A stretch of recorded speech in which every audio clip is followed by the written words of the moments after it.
Hi friends, வணக்கம். Welcome to business சம்லா channel. நம்ம சேனலில் தொடர்ந்து பிஸ்னஸ் ரிலேட்டடான வீடியோஸ்லாம் தொடர்ந்து பார்த்துட்டு வரோம். எல்லோரும் பிஸ்னஸ் சம்லா சேனலை சப்ஸ்கிரைப் பண்ணிக்கோங்க. பக்கத்தில் இருக்கிற பெல் ஐக்கானை கிளிக் பண்ணிக்கோங்க. ஃப்ரெண்ட்ஸ், இன்றைக்கி நாம் எஸ்பிஐ மியூச்சுவல் ஃபண்டில் இன்வெஸ்ட்மெண்ட் பண்ணி எப்படி பணம் சம்பாதிக்கிறதுன்னு பார்க்கலாம் வாங்க. இந்த வீடியோவை ஸ்கிப் பண்ணாமல் பாருங்கள். வாங்க ஃப்ரெண்ட்ஸ், வீடியோக்குள்ளே போகலாம். எஸ்பிஐ அசட் மேனேஜ்மெண்ட் கம்பெனி வந்து பார்த்திங்கன்னா இந்தியாவில் இருக்கிற டாப் அசட் மேனேஜ்மெண்ட் கம்பெனிஸில் இதுவும் ஒன்று.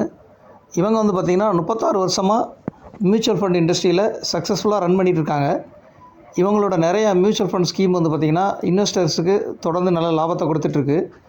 எஸ்பிஐ மியூச்சுவல் ஃபண்டில் ரொம்ப முக்கியமான ஸ்கீம்ஸ் பற்றியும் அதோட ஓவரால் ரிட்டர்ன்ஸ் பற்றியும் பார்க்கலாம் வாங்க. ஃபஸ்ட்டு வந்து பார்த்திங்கன்னா எஸ்பிஐ நிஃப்டி கன்சம்ஷன் ETF. இந்த ஃபண்ட் பார்த்திங்கன்னா 3 இயர்ஸ் வந்து ஓவரால் வந்து 18.08% ரிட்டர்ன்ஸ் வந்து கொடுத்துட்ருக்கு.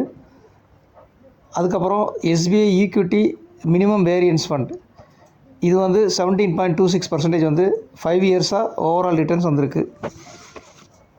SBI Magnum mid cap fund வந்து பார்த்திங்கன்னா 19 வருஷம் ஓவரால் வந்து 17.13% வந்து ரிட்டர்ன்ஸ் வந்திருக்கு. அதுக்கப்புறம் எஸ்பிஐ மல்டி கேப் ஃபண்டு வந்து பார்த்திங்கன்னா 2 வருஷம் ஓவரால் வந்து 16.63% வந்து ரிட்டர்ன்ஸ் வந்திருக்கு. SBI long term equity fund 31 வருஷம் ஓவரால் வந்து பார்த்திங்கன்னா 16.43% வந்து வந்திருக்கு.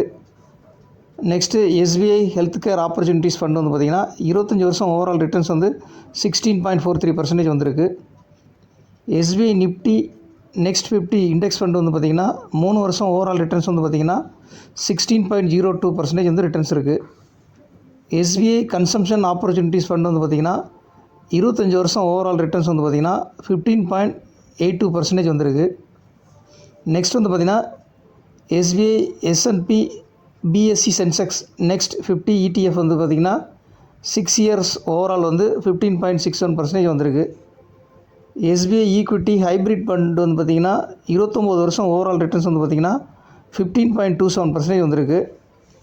SBI large and mid cap fund வந்து பார்த்திங்கன்னா 31 வருஷம் ஓவரால் 15.04% வந்து ரிட்டர்ன்ஸ் வந்திருக்கு. எஸ்பிஐ மியூச்சுவல் ஃபண்டில் இன்வெஸ்ட்மெண்ட் பண்ணுறதுக்கு பேன் ஆதார் லிங்க் வந்து கண்டிப்பாக பண்ணியிருக்கணும். அதே மாதிரி bank account number, PAN card details, Aadhaar card details இருந்தாலே போதும் நம்ம இன்வெஸ்ட்மெண்ட் பண்ண முடியும். எஸ்ஐபி அதாவது சிஸ்டமேட்டிக் இன்வெஸ்ட்மெண்ட் பிளானில் மாதம் 500 ரூபாயிலிருந்து இன்வெஸ்ட்மெண்ட் பண்ணி நல்ல லாபம் சம்பாதிக்க முடியும். அதே மாதிரி எஸ்பிஐ மியூச்சுவல் ஃபண்டில் இன்வெஸ்ட்மெண்ட் பண்ணுறதுக்கு டைரெக்டாக எஸ்பிஐயோட மியூச்சுவல் ஃபண்ட் வெப்சைட்டில் கூட இன்வெஸ்ட்மெண்ட் பண்ண முடியும். அதே மாதிரி ரெஜிஸ்ட்ரேஷன் பண்ணுறதுக்கு யாராவது கஷ்டமாக இருக்குன்னு நினச்சிங்கன்னா பிஸ்னஸ் சம்லாவை காண்டாக்ட் பண்ணுங்கள். நான் உங்களுக்கு ரெஜிஸ்ட்ரேஷன் ப்ராசஸ் வந்து எப்படிங்கிறத நான் இன்ஃபார்ம் பண்ணுறேன். பிஸ்னஸ் சம்லாவோட இமெயில் ஐடி லிங்க் வந்து நான் டிஸ்கிரிப்ஷனில் கொடுத்துருக்கேன். ஃப்ரெண்ட்ஸ், நீங்கள் இந்த வீடியோ உங்கள் எல்லாருக்கும் ரொம்ப பிடிச்சிக்கணும்னு நான் நினைக்கிறேன். எஸ்பிஐ மியூச்சுவல் ஃபண்டில் 500 ரூபாயிலிருந்து கூட உங்கள் முதலீட்டை ஸ்டார்ட் பண்ண முடியும். லைக் பண்ணுங்கள், கமெண்ட் செக்ஷனில் கமெண்ட் பண்ணுங்கள், மறக்காமல் சேனலை சப்ஸ்கிரைப் பண்ணிக்கோங்க, பெல் ஐக்கானை கிளிக் பண்ணிக்கோங்க. மற்றொரு பிஸ்னஸ் சம்பந்தமான வீடியோவில் விரைவில் சந்திக்கலாம். நன்றி, வணக்கம்.